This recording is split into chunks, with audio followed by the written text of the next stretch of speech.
بالله من الشيطان الرجيم. بسم الله الرحمن الرحيم. السلام عليكم ورحمة الله وبركاته. الحمد لله رب العالمين، والصلاة والسلام على رسول الله صلى الله عليه وسلم. الحمد لله, tunamshukuru Allah subhanahu wa ta'ala kwa rehema zake na neema zake juu yetu.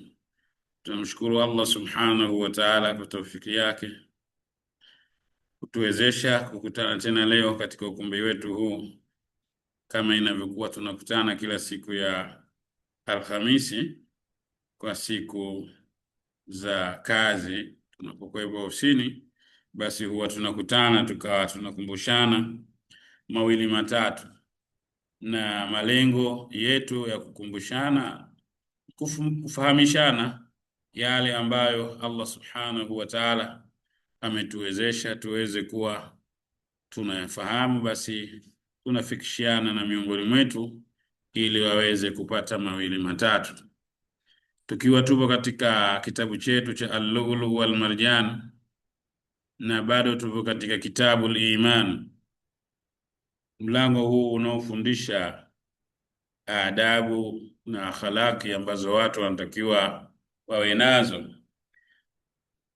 kama itikadi na kuzingatia, lakini pia unatahadharisha baadhi ya mambo ambayo hayafai au haitakiwi watu kuwa nayo mambo hayo au mambo ya namna hiyo, ili watu wachukue tahadhari. Wakati mwingine mtu anaweza kufanya jambo likamtoa katika dini bila mwenyewe kujijua kwamba ametoka katika dini katika yale ambayo anayoyafanya, au amefanya jambo lenye makemeo makali kabisa mbele ya Allah subhanahu wa ta'ala, na hatari yake ni kubwa sana, lakini pengine yeye analifanya tu kwa kutojua na kwa kutozingatia pengine.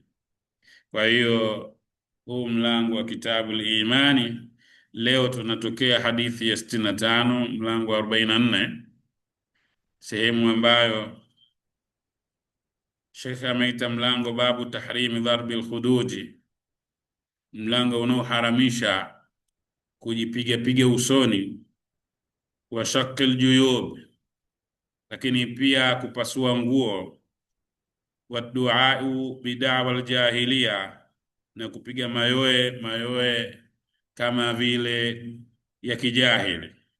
Hapa haswa katika watu waliokuwa wamefikwa na msiba wa kufiwa na ndugu yao na jamaa zao, au jambo lolote la huzuni ambalo lilowafika, lakini mara nyingi ni kufiwa ndio yanayojitokeza haya. Watu wanafikia hatua ya kuipiga usoni kulingana na huzuni kubwa alionayo, au kuondokewa na ndugu yao na jamaa yao, pasua nguo na kupiga mayowe au kupiga kelele na kuomboleza uombolezaji wa kijahili.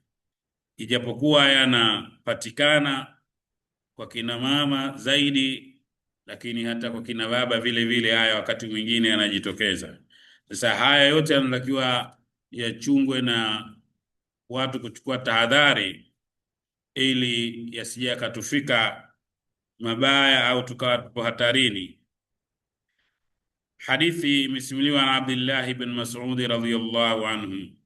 Qala, amesema Abdullah ibn Mas'ud, qala an-nabiy sallallahu alayhi wasallam, amesema mtume sallallahu alayhi wasallam, laisa minna, si katika sisi, si katika waislamu wa sawasawa, si katika waumini wa sawasawa waliokuwa imani yao imekamilika, mwenendo wao umefuata, umeshika njia sawasawa, man dharaba al-khudud, wale atakaokuwa wanajipiga nyuso zao kwa kufiwa au kwa kupata jambo la huzuni na hivi, wa shaqal juyubi, na kupasua nguo, wanapasua nguo kwa huzuni, pengine anavuta tu nguo zile alizovaa na hivi, wadaa bid'awal jahiliya, wadaa bid'awal jahiliya, na pia kawa anapiga kelele, anapiga mayoe, upigaji wa kijahili, upigaji wa mayoe usiozingatia mipaka, kuomboleza na hivi na hivi. Haya ni katika makatazo makubwa kabisa katika dini. Ni katika makatazo makubwa watu wanapokuwa wamepatwa na msiba kupiga kelele, huku unalia, unatoa sauti, huku ukiomboleza, ukitaja mema, ukitaja mazuri, ukisikitika kwamba huna tena wakuwa naye, wakusaidiana naye, wakushauriana naye. Haya yote ni katika dawa aljahilia ambayo watu wanatakiwa watahadhari nayo na wajiepushe nayo. Hiyo ni sehemu ya kwanza. Lakini hii pia ilitokea wakati wa masahaba ridwanullahi alaihim, baadhi yao katika familia zao watu walikuwa wanayafanya haya. Hadithu Abi Musa, hadithu Abi Musa al-Ash'ari radhiyallahu anhu asema, wajaa Abu Musa al-Ash'ari waja'an shadida, aliumwa Abu Musa homa kali kabisa. Faghushia alayhi, akapoteza fahamu. Kama inavyokuwa mtu anapopoteza fahamu, watu wanachanganyikiwa, sababu wauguzi wengine wanapoteza matumaini na kuona kwamba huyu mtu ndo basi tena hatunaye. Inatokea hata hivi leo vile vile, pamoja na uwepo wa madaktari na hivi, pengine anajitokeza mahospitalini au majumbani, watu wanamuuguza mgonjwa wao. Sasa pengine anakuwa katika hali au katika mazingira ya kupoteza fahamu kabisa, akawa hana chochote, na watu wakaona kwamba huyu basi tena. Kwa hiyo Abu Musa ilimtokea hii, na wakati yanamtokea haya alikuwa waraasuhu fi hijrin mra'atin min ali, kichwa chake kipo katika paja katika wake zake, wamemshika hivi, wamempakata hivi, wanamuuguza. Kwa hiyo yeye amepoteza fahamu, lakini yanayotokea anayasikia, ila hana uwezo wa kuongea, hana uwezo wa kusema, hana uwezo wa kufanya hiki na kile. Falam yastati an yuradda alaiha shay'an, yule mkewe akawa ameongea maneno ya kuomboleza, maneno yasiyofaa, yasiyotakiwa, lakini Abu Musa anayasikia, lakini kwa kuwa hana uwezo hakuweza kujibu chochote wakati ule. Falamma afaka, alivyopata nafuu, alivyopona, ile hali ilivyotoweka. Falamma afaka, alivyokuwa amepata nafuu, qala Abu Musa al-Ash'ari radhiyallahu anhu, akasema, ana bari'un mimma bari'a Rasulullah sallallahu alaihi wasallam, mimi najitenga na wale ambao Mtume sallallahu alaihi wasallam amejitenga nao, watu wenye sifa hizo, watu wenye tabia za namna hiyo. Kwa sababu gani? Inna Rasulullah sallallahu alaihi wasallam, hakika ya Mtume sallallahu alaihi wasallam, bari'a, amejitenga, minas swaliqat, wenye kupiga makofi, wenye kujipiga piga na kupiga kelele na mayowe katika sura ya namna hii. Walhaliqat, wenye kujinyoa nywele kwa sababu ya kufiwa na hivi. Washaqat, na wenye kupasua nguo kwa sababu ya kufiwa au kupata huzuni katika sura na namna hiyo. Mtume sallallahu alaihi wasallam amejitenga kabisa na swaliqat, wenye kupiga kelele, wenye kufanya zogo na kupasua nguo na hivi, kujipiga piga, jinyoa nywele watu kwa sababu ya kufiwa, apasua nguo kwa sababu ya kufiwa.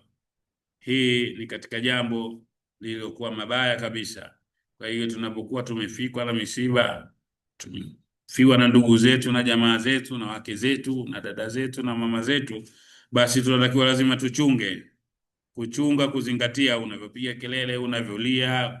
Kulia hakukatazwi mtu anapofiwa. Mtume sallallahu alaihi wasallam alilia fiwa alipoletewa habari Mtume sallallahu alaihi wasallam ya mjukuu wake, mtoto wa Bibi Zainab binti Rasulillah sallallahu alaihi wasallam. Mtume sallallahu alaihi wasallam alionekana anatoka machozi, kamuliza, ya Rasulullah, ma hadha, nini hii ya Rasulullah? Mtume sallallahu alaihi wasallam, innaha rahma, hii ni rehma, hii ni huruma ambayo Allah subhanahu wa ta'ala ameweka katika nyoyo za watu. Kwa hiyo kutoka machozi mtu kwa kufiwa ni katika mambo ambayo yako na wala hayajakatazwa. Kilichokatazwa huku unalia, unatoa sauti, huku unaomboleza, unayasema, unahesabu moja moja mazuri mema yake yaliyokuwepo na yasiyokuwepo. Hili ndio linalokatazwa. Ama kutaja mazuri, umekaa tu wala hulii wala ufanye, kumbuka wema wa ndugu yako waliofariki, wa jamaa yako waliofariki, hii pia haikatazwi. Kinachokatazwa ni kuchanganya kulia, kupiga kelele na kuhesabu mema na mazuri. Hii ndio kuomboleza. Kaa ukataja mema, kakumbuka kwamba alikuwa hivi, alikuwa hivi, alikuwa hivi, hii si katika yanayokatazwa. Kwa hiyo hilo nalo ni jambo au katika mambo ambayo inayotupasa kuyazingatia.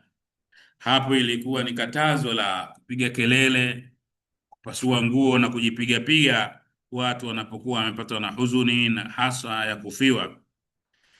Babu bayani ghilzi tahrimi namima, mlango unaonesha uzito wa uharamu wa jambo la uchochezi, jambo la fitna, uchonganishi. Hadithu Hudhaifata radhiyallahu anhu qala sami'tu an-nabiy sallallahu alayhi wasallam, nimemsikia mtume sallallahu alayhi wasallam yakulu, anasema la yadkhulul jannata fattat, haingii peponi qattat. La yadkhulul jannata qattat, haingii peponi mchonganishi, mfitinishaji, mwenye kuleta fitina katika jamii.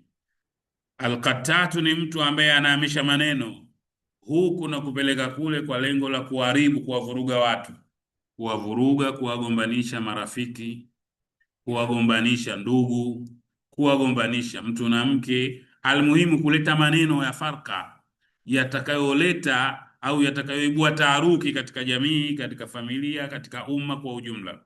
Kwa hiyo swala zima la kuibua, kuchonganisha maneno ni jambo baya kabisa katika Uislamu, ni jambo ambalo lisilokubalika. Kwa hiyo ni tahadhari kubwa hiyo. Mtume sallallahu alaihi wasallam la yadkhulul jannata qattat, hatoingia peponi qattat, mchonganishi. Hii ni kuonesha jambo hili ni baya kabisa, min alkabair, katika madhambi makubwa kabisa. Kwa sababu kwanza, wakati mwingine unapochonganisha watu unaweza kupelekea watu wakauana. Wengine watu wameacha kazi zao au wamekosa kazi kwa sababu ya uchonganishi. Watu wameacha wake zao, watu wameachwa na waume zao kwa sababu ya uchonganishi. Watu wamegombana na ndugu zao, wametengana, watu wamehama miji kutoka mji mmoja kwenda mwingine kwa sababu ya fitina za uchonganishi ambazo watu wanazozifanya katika jamii. Kwa hiyo uchonganishi ni katika jambo ambalo lililokuwa baya kabisa na halifai kabisa. Kwa hiyo watu wanatakiwa wajiepushe na jambo hilo. Hiyo ilikuwa ni hadithi ya 67 katika kitabu chetu hiki.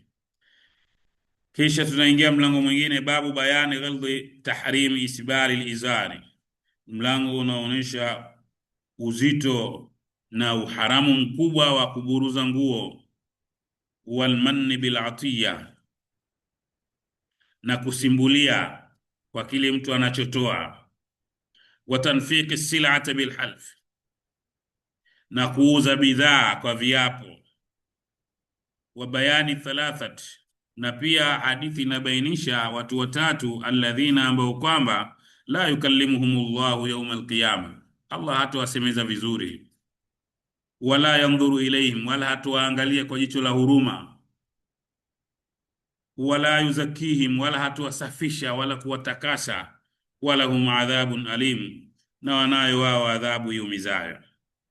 Kwa hiyo katika mlango huu Sheikh anatuwekea hadithi zinazoonesha makundi matatu ya watu waliokuwa hatarini siku ya Kiyama. Kutahadharisha huku na kuweko katika mlango wa imani ni kutahadharisha kwetu haya mambo tusiwe nayo, na ni mambo ya hatari kabisa, kama ambavyo imetajwa hapo juu. Tumeanza nayo masuala ya kujipiga tunapofiwa, masuala ya uchonganishi, basi na haya pia yanayotuhusu wenyewe moja kwa moja. Hadith Abi Huraira radhiyallahu anhu, hadithi ya Abu Huraira anasema, qala Rasulullah sallallahu alayhi wasallam, thalathatu la yanzuru Allahu ilayhim yawm alqiyama, watu wa namna tatu Allah subhanahu wa ta'ala hatawaangalia vizuri siku ya Kiyama. Wala yuzakihim, wala hatawasafisha, hawasafishiki kulingana na ubaya mzito walionao. Sababu wapo Allah subhanahu wa ta'ala, wapo watu watawafutia makosa yao na kuwasamehe na kuwasafisha, wakawa kama hawana kosa lote waliokuwa nalo kulingana na makosa madogo madogo waliokuwa nayo. lakini hawa hawasafishiki mbele yake Allah subhanahu wa ta'ala kwa uchafuzi, kwa ubaya ambao waliokuwa nayo. Kwa hiyo ni kuonesha kwamba ubaya wa mambo haya, kwamba mtu hataweza kusafishika mbele ya Allah subhanahu wa ta'ala. Walahum adhabun alim, baya zaidi watakuwa na adhabu iumizayo. Mtu wa kwanza, Mtume sallallahu alaihi wasallam sema, rajulu, mtu, kana lahu fadlun mai, yeye anayo maji ya ziada, bitariqi, njiani, famanahu min ibni sabil, akawaziwia wasafiri wasitumiwe. Haya ni maji ya umma, public. Unajua sisi kwa kuwa tuko mjini hapa, lakini kule vijijini au mikoani kule kuna maji yanakuwepo mtoni, pengine ziwani, au katika vyanzo, kuna visima vya public vipo pale, watu wanaenda kupata maji pale na hivi. Sasa mtu anaziwia, yeye maji anayo ya kwake nyumbani kwake, ameshateka na hivi, lakini pale anapiga marufuku. Ni maji ya umma, haizungumzwi hapa maji labda yako wewe mwenyewe umenunua au umetengeneza mechanism, umechimba kisima wewe mwenyewe kwa gharama zako na hivi. Haya yanazungumzwa yale maji ya public, maji ya umma, yapo kwenye madimbwi, kwenye mito, kwenye mifereji, kwenye vyanzo vya maji vingine vya public. Sasa mtu anakuwa yeye amemonopolize, kwa kuwa yeye ndo anaishi pale, yuko pale, ana control, hakuna mtu kugusa hapa mwingine, yani yale. Kwa hiyo wasafiri wakipita pale, watu wana shida ya maji yao wao wenyewe, au pengine wafugaji wamekwenda kule, hakuna maji hapa, maji yapatikane, haya maji yako kwa matumizi maalum au ya watu wa mji huu tu, wakati yeye hajagharamika na kitu chochote, hajagharamika, hajaingiza nguvu yake yoyote, hajaingiza gharama zake zozote katika kuyafanya yale maji yawepo. Ikiwa maji kama umegharamika, umetengeneza wewe mwenyewe, umeyavuta, umetumia pampu, umefanya hivi, hilo ni jambo lingine. Lakini anazungumza maji ya public. Kenda huko vijijini, haya utaratibu upo kabisa, maji yapo ya public tu. Watu wanaenda kufanya nini? Watu wanaenda kwenye visima vya public, vipo kwenye madimbwi kama hivyo, kwenye mito na kadhalika. Hapo katika public, mtu mwingine anachimba labda kisima chake, anakiwekea utaratibu maalum wake mwenyewe, hicho cha kwako binafsi, lakini vinakuwepo vile vya public, ndivyo ambavyo vinavyozungumzwa hapa. Sasa watu kuwazuia maji, kutumia maji ya public, hali ya kuwa wewe matumizi yako yamesha kutosheleza, huyu ni miongoni mwa watu ambao Allah subhanahu wa ta'ala hatomtizama vizuri, hatomsafisha. Manake hasafishiki kwa kosa lake, maana ni kukosa huruma.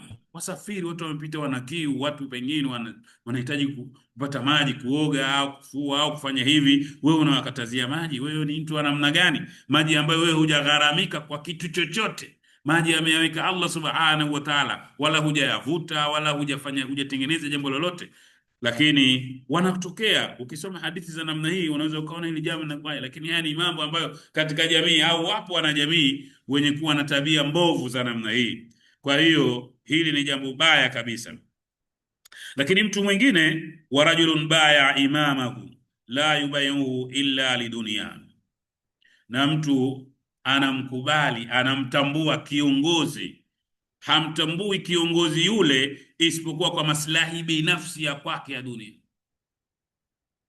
Unamtambua kiongozi wako, unakiri kwamba huyu ni kiongozi wa umma, kiongozi anafaa, umembai, umekula kiapo cha utii. Maana baya ni kutambua kwa kula kiapo cha utii kwamba huyu ndi kiongozi wetu, amtii na hivi na hivi, lakini kumbe wewe unamkubali kwa maslahi tu. Fa in a'tahu minha radhiya, akiwa amepata kile alichokuwa anakitaka kwa maslahi yake kile, kama amepata uongozi au ndugu zake wamepata uongozi, au yeye amepewa fungu maalum, au ana kitu maalum, au ana kazi maalum, radhiya, atakuwa anamsifia, anamtambua kiongozi na kuona huyu ndio kiongozi bora kabisa. Lakini wa illa miutihi mina sakhitwa, asipompa nafasi yoyote, basi huyo kiongozi afai, kiongozi atashambuliwa, atatukanwa, atafanya hivi, atafanya hivi. Huyu naye, hili ni kosa kubwa kabisa mbele ya Allah subhanahu wa ta'ala. Hapa anazungumzwa kwa sababu Uislamu ni dini ya dola, dini ya umma, ni dini ambayo inajitegemea vile vile. Kwa hiyo viongozi, maanake Uislamu una nafasi yake. Kwa hiyo viongozi wa umma katika dini vile vile, kama tunayoona kwa wanasiasa sasa hivi. Mwanasiasa yeye akiwekwa pembeni tu basi shida, akiwekwa pembeni yeye shida, kiongozi atatukana, ambaye alikuwa ndo ameshiriki kumpamba na kumwandaa na kumnadi na kufanya hivi, lakini kwa sababu tu pengine amekosa maslahi, amekosa hivi, basi vurugu kubwa zinazokuwepo. Utaratibu wa Uislamu jambo hili alikubaliki.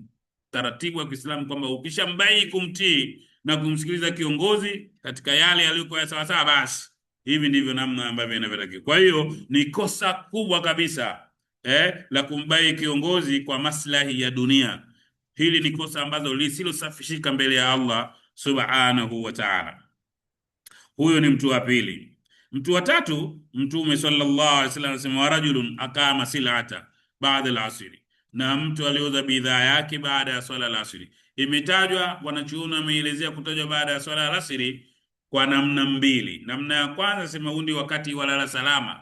Kwa hiyo mtu anakuwa ndo ameshaona kwamba mpaka sasa hivi kama kuna alichopata ndo amepata, na kama hajapata, basi wakati huu ndo ilikuwa mashuhuri sana kwa wakati huo watu kufanya jambo la namna hiyo. Lakini haikusudiwi kutajwa wakati wa alasiri manake akiyafanya haya wakati mwingine inakubalika. Hapana, imetajwa hivyo kwa sababu ndio ilikuwa mazoea au ndio ilikuwa mashuhuri zaidi. Mtu anauza bidhaa kwa kiapo, fakala, akasema, wallahi la ilaha ghairu, na hapa kwa Allah hakuna mola pasipo kuabudiwa kwa haki isipokuwa yeye Allah subhanahu wa ta'ala, laqad a'taitu biha kadha wa kadha, mimi nimenunua bidhaa hii mimi nimenunua hii shilingi 500,000 au shilingi hii, wakati hajanunua bei hiyo. Lengo anapia ili kuipandisha thamani ile bidhaa yake, pengine wala haina thamani hiyo. Fasaddaqahu rajul, mtu akamsadikisha akanunua ile bidhaa, akaona kama umenunua 600,000 basi bidhaa itakuwa bidhaa adimu sana, na mimi nitalipa hiyo 800,000 au 1,000,000 namna hii. Haya ni matatizo. Swala la kuapia katika kuuza ni jambo baya kabisa na ni kosa lisilosafishika katika Uislamu. Faida tulisoma wapi hivi karibu kwamba faida haina limit. Wewe unaweza ukanunua bidhaa shilingi 100 ukaiuza 1,000,000. Uislamu wala haukukatazi. Ukaiuza bei yoyote unayotaka ukapata faida marudufu kwa thamani unayoitaka wewe ukatengeneza. Kinachohitajika usifanye ghishi, na hizi ndo ghishi. Ikifanyika ghishi basi yeye. Lakini wewe bidhaa yako ukaiuza kwamba mtu bidhaa bei gani, bidhaa 20,000 wewe iangalie tu ndio hivyo bidhaa basi, na mtu akainunua bidhaa 20,000 wewe uko umenunua shilingi 200, umenunua shilingi 500. Uislamu hauna tatizo na faida. Hauna tatizo na faida ikiwa haijaambatana faida hiyo na nini, na ghishi, udanganyifu wa hadaa, wa kumhadaa mteja na mnunuzi. Kwa hiyo hakuna sababu ya kujiapiza. Unaapia nini? Unaapia unatengeneza kosa kubwa lisilosafishika mbele ya Allah subhanahu wa ta'ala. Wewe uza tu bidhaa yako wewe mwenyewe, ipeleke sokoni kwa mujibu wa market price au kwa mujibu wa eneo lilokuwepo. Uza unavyotaka wewe, wala usijiingize katika kuapia. Ukijiingiza tu katika kuapia pia unakuwa umejiingiza katika makosa makubwa kabisa. Kwa hiyo hili ni kosa kubwa, tena ni kosa ambalo lisilosafishika. Na hapa Mtume sallallahu alaihi wasallam akasoma, innal ladhina yastaruna bi ahdillahi wa aymanihim thamanan qalila, wale wanaouza viapo vya Allah subhanahu wa ta'ala kwa thamani chache kabisa. Ndio kama hivyo, mtu unakula kiapo wakati unajua bidhaa hii wala hujainunua bei hiyo, wewe unakula kiapo. Kumbe wewe ungeweza ukauza tu bidhaa yako kwa thamani ambayo wewe unayotaka kuuza, kwa faida unayotaka kuuza. Uislamu haukuzuii.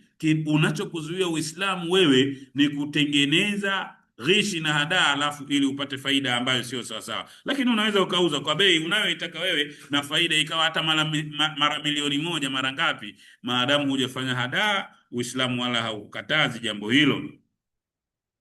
Lakini pia babu bayani ghalidhi tahrimi qatl al-insani, mlango unabainisha uzito wa kosa la kujiua mtu yeye mwenyewe.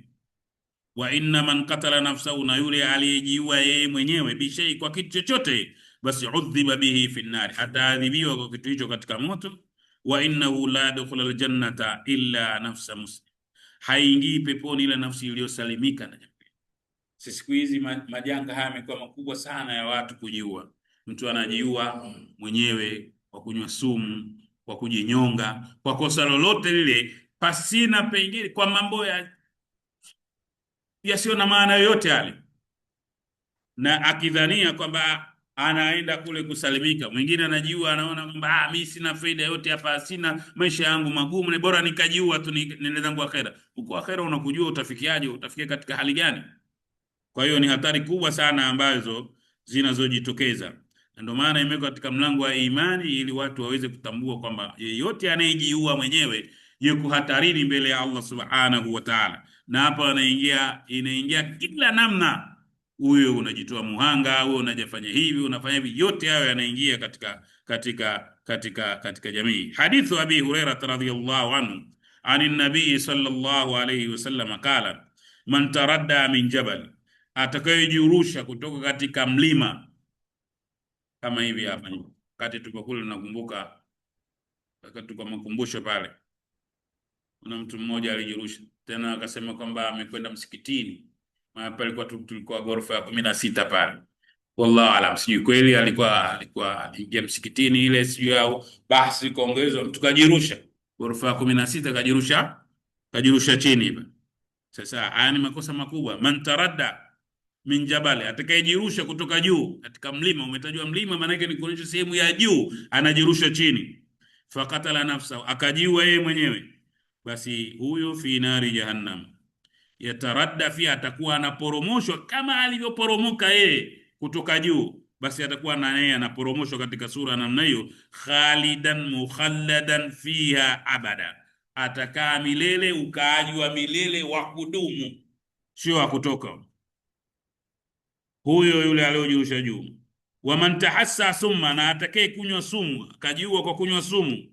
Fakatala nafsa, wakaiwa nafsi yake, basi fasumuhu fi yadihi yatahassau fi nari jahannam, sumu yake hiyo ambayo alishika mkononi mwake atakunywa siku ya kiyama hali katika moto, fi nari jahannam khalidan fiha mukhalladan abada. Waman katala nafsahu bihadidi, atakayejiua kwa chuma au kwa kitu chochote kikali, basi yajau biha fi batnihi fi nari jahannama khalidan mukhalladan fiha abada, atakuwa anajitoboa kwa chuma hicho, kama kwa kisu, kwa kitu chochote kile mtu atakachokuwa amejikata nacho, basi anaingia katika sura ya namna hiyo.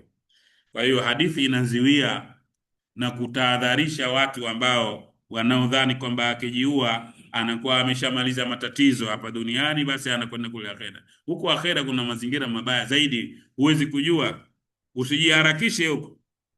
Na hapa shekhe pia akatuwekea hadithi kwamba hadithi ya Thabit ibn al-Dhihak, wa kana min ashabi shajara, katika watu waliofanya bai pale tahta shajara katika sulhul Hudaybiyah pale, anasema anna Rasulullah sallallahu alaihi wasallam qala man halafa, atakaye pia. Na hili pia ni changamoto ambazo zipo, yameshajitokeza tukio kama hili hivi karibu hapa kwetu.